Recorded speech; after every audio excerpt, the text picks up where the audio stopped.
বন্ধুগণ নমস্কার। যে 10 তারিখ শনিবার ଆଉ 11 ତାରିଖ ରବିବାର ମୁଁ ଦୁଇଟା କଥା ଆପଣଙ୍କୁ କହିଥିଲି। ଗୋଟେ ରାମରକ୍ଷା ସ୍ତୋତ୍ର, ଗୋଟିଏ ଜାତକରେ ଚନ୍ଦ୍ର। ସେଇ ଦୁଇ ବିଷୟରେ ଆଜି ମୁଁ ଆଉ ଟିକେ ଆଲୋଚନା କରୁଛି।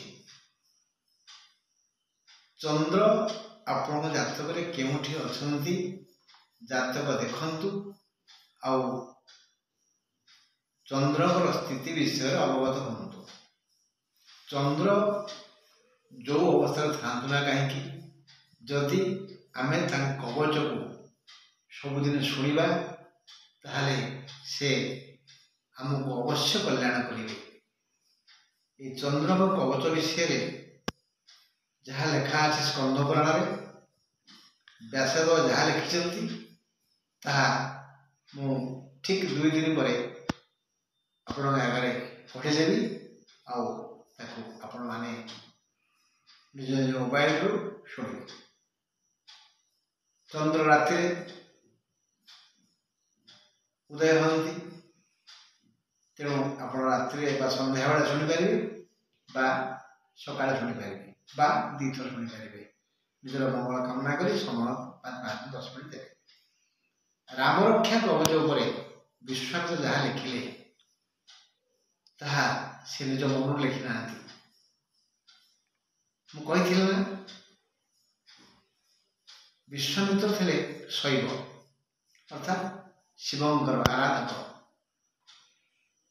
ସେ ଶିବଙ୍କୁ ନିବେଦନ କରୁଥିଲେ ଯେ ପରମ ବ୍ରହ୍ମଙ୍କ ଦର୍ଶନ ପାଇବେ କିପରି। ଶିବ ରାମଙ୍କୁ ଆଉ ରାମ ଶିବଙ୍କୁ ପରସ୍ପରକୁ ଭକ୍ତି ଆଦର ଶ୍ରଦ୍ଧା କରନ୍ତି। ତେଣୁ ଯେଉଁ ସ୍ତୋତ୍ର ପାଠ କରି ଶିବ ରାମଙ୍କୁ ସନ୍ତୁଷ୍ଟ କରିଥିଲେ, ସେହି ସ୍ତୋତ୍ରକୁ ସେ ବିଶ୍ୱାମିତ୍ରକୁ ସ୍ୱପ୍ନରେ କହିଥିଲେ ଆଉ ଗାଇ ଶୁଣାଇଥିଲେ। ନିଦ୍ରା ଭଙ୍ଗ ପରେ ବିଶ୍ୱାମିତ୍ର ଚିନ୍ତା କଲେ ଏବଂ ନିଜେ ତାକୁ ଲେଖି ପକାଇଲେ ଲେଖନୀ ତାଳପତ୍ରରେ, ଯାହାକି ଆଜି ଛପା କାଗଜରେ ଛପା ବହିରେ ଆମ ସମ୍ମୁଖକୁ ଆସିଛି। ସେଇ ରାମ ନାମର ମହତ୍ଵ ବିଷୟରେ ଡିଟେଲ ବର୍ଣ୍ଣନା ହେଇଛି ସେଇ ସ୍ତୋତ୍ରରେ। ମୁଁ ସେଦିନ କହିଥିଲି, ଆଜି ବି କହୁଛି, ଆମେ ଯଦି ଏହି ସ୍ତୋତ୍ରକୁ ସଞ୍ଜବେଳେ ଆଉ ସକାଳେ 2 ଓଳି ଶୁଣିବା, ନିଜର ମଙ୍ଗଳ କାମନା କରିବା ବା ଅନ୍ୟର ମଙ୍ଗଳ କାମନା କରିବା, ତାହାର ନିଶ୍ଚିତ ମଙ୍ଗଳ ହେବ। ଯେମିତି ଯାହା ବର୍ଣ୍ଣନା ହେଇଛି ଯେ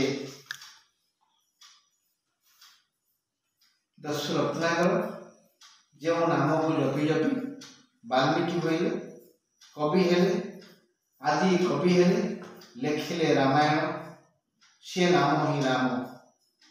ଏହି ନାମ ଜପ କରି ହନୁମାନ ସାଗର ଲଙ୍ଘନ କଲେ, ପାହାଡ଼ ଉପାଡ଼ି ଆଣି ସେତୁବନ୍ଧ କଲେ, ଲଙ୍କାକୁ ଦହନ କଲେ।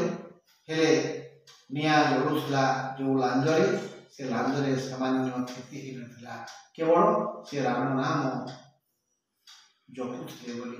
ରାମ ନାମ ପଥରରେ ଲେଖା ହେଉଥିଲା ବୋଲି ସେ ପଥର ଭାସୁଥିଲା। ଏବର କବି ଭଞ୍ଜ କବି ଲେଖିଛନ୍ତି, ରାମ ତାରକ ମନ୍ତ୍ର ବଳେ କବିତ୍ୱ କୋଣ ମୋ ଶୈଳେ ଏ ଶୈଳେ। ଏ ଯୁଗର କବି ସମ୍ରାଟ ଉପେନ୍ଦ୍ର ଭଞ୍ଜ କେବଳ ରାମ ନାମ ଜପ କରି ଶ୍ରେଷ୍ଠ କବିତ୍ୱ ଆସନ ଲାଭ କରିଥିଲେ। ଆଉ ଆମେ ଶୁଣୁ, ଆମ ସମାଜରେ କୁହାଯାଏ ରାମ ନାମ ସତ୍ୟ ହେ।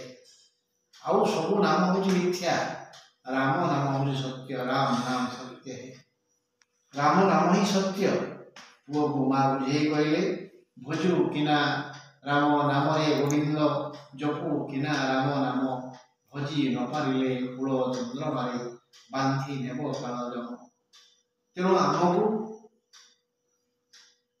ଜୀବନ୍ତ ଅବସ୍ଥାରେ ଏ ମର୍ତ୍ତ୍ୟରେ ଦୁଃଖରୁ ମୁକ୍ତି ପାଇବାକୁ ଅଛି, ସୁଖ ପାଇବାକୁ ଅଛି। ଆଉ ଗଲା ପରେ स्वर्ग को जीवाक अच्छी एथिपाई आमको राम नाम जपिया पड़ो हेले केते जपिया कौन करवा संसारी आम मिथ्या माया माया होछि तेणु विश्वामित्र कृत राम नाम राम जप स्तोत्र करवा कौन हम लाभ कौन हम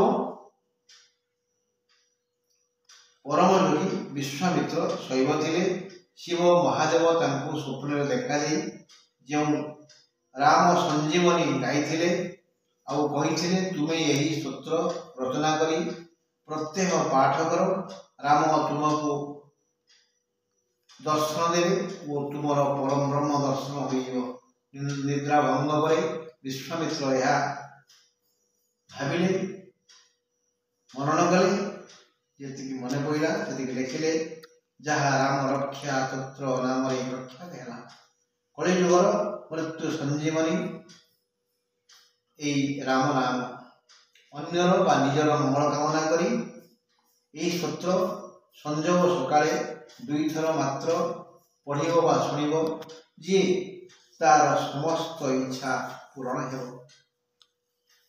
को इच्छा शुभ इच्छा अन्यर अमंगल कामना करी पाठ करा बड़ क्षति हम सावधान ये स्तोत्र पाठ कले अपुत्री पुत्रवान हेब कन्या मानकर योग्य वरलाभ हो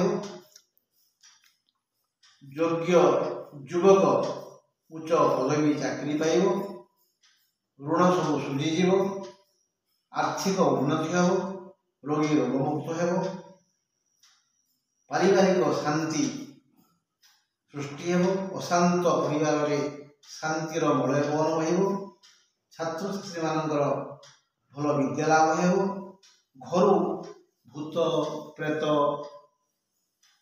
अशुभ शक्ति दूरे जाए जदि ये स्तोत्र पठन श्रवण श्रद्धा और विश्वास थी श्रद्धा और विश्वास यदि नहीं ताहले ये अर्पणर किसी मूल्य नहीं तेणु आम ये जो स्तोत्र अर्पण करवा राम को उद्देश्य से स्तोत्र रे भाव थो जमी दासिया हाथर नड़िया से दिन बेलून परी उड़ी उड़ी जाइथिला अदृश्य हो जाइथिला उहान हो जाइथिला एवं परदिन द्वार खोलला पर देखा दुई पट सड़े गड़ुछि जगन्नाथ दासियांकर ये भाव को ये भक्ति को ग्रहण कले नड़िया को नेले खाइले भक्ति पाई भाव पाई विदुर कदली फबाड़ी दौले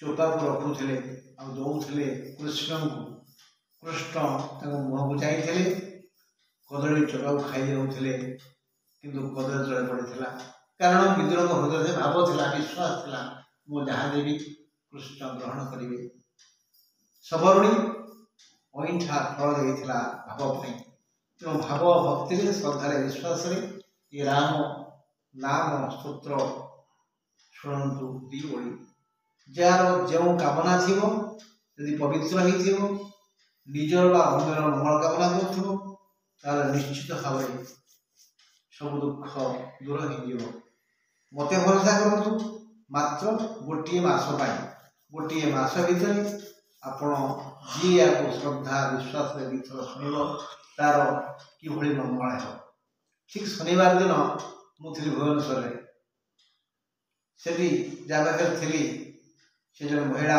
मत कहले मो मुंड बिंधुची आउ भल लगुनि मुझे मारे ये शुणी दिया देखा मत भरोसा कर विश्वास कर मिथ्या कहूनी 15 मिनट भितर से मत कहले बिंधा कमी जाइए नाक जो बंद होता फुली जाइए भल श्वासक्रिया कर 15 मिनट विश्वास एत फल मिलला यदि गोटे मास दी ओली पढ़े लाभ हम निश्चय हम तेणु हे बंधु आज मुझे कहूँ विश्वामित्र कृत राम नाम स्तोत्र को शुणु किसी दिन शुणला आपणकर अभ्यास हो मुखस्थ हो तेणु जिते जो गाइले चलो ना ଆପଣଙ୍କର ଜୀବନରେ ଯେଉଁ କଣ୍ଟା ଝଟା ଦୁଃଖ ବ୍ୟାଧି ଋଣ ଅଭାବ ଶତ୍ରୁ ଭୂତ ପ୍ରେତ ଭୟ ଆଜି ଆସୁଛି ତାହା ଛାଡ଼ିବନି। ଏବେ ଯେଉଁ ମୀନ ରାଶିକି ରାହୁ, କୁମ୍ଭରେ ଶନି, ମେଷରେ ବୃହସ୍ପତି ଅଛନ୍ତି, ଏମାନେ ମିଳିତ ଭାବରେ ଜନଜଗତକୁ ଆକ୍ରମଣ କରୁଛନ୍ତି। ଅନ୍ତତଃ ଆମେ ଏହାକୁ ଶୁଣିଲେ ଆମ ଜାତକରେ ଯେଉଁଠି ଯେଉଁ ଗ୍ରହ ଥିଲେ ବି କେହି ଆମର ଦୁଶ୍ଚିନ୍ତା କରିପାରିବେନି ବା ଆମର ମଙ୍ଗଳ ହେବନି। ତେଣୁ ଆଜି ଏତିକି କହୁଛି ଯେ ମୋତେ ପୁଣି 2 ଦିନ ପରେ ଯଦି ସୁବିଧା ହୁଏ, ମୋ ଦେହ ଭଲ ଥାଏ, ତାହେଲେ ମୁଁ ଚନ୍ଦ୍ର କବଚ ମଧ୍ୟ ଆପଣ ବାସ କରିବି, ଆପଣ ଶୁଣିବେ, ଆଉ ମଙ୍ଗଳ ହେବ। ରହିଲେ ଆଜି, ନମସ୍କାର।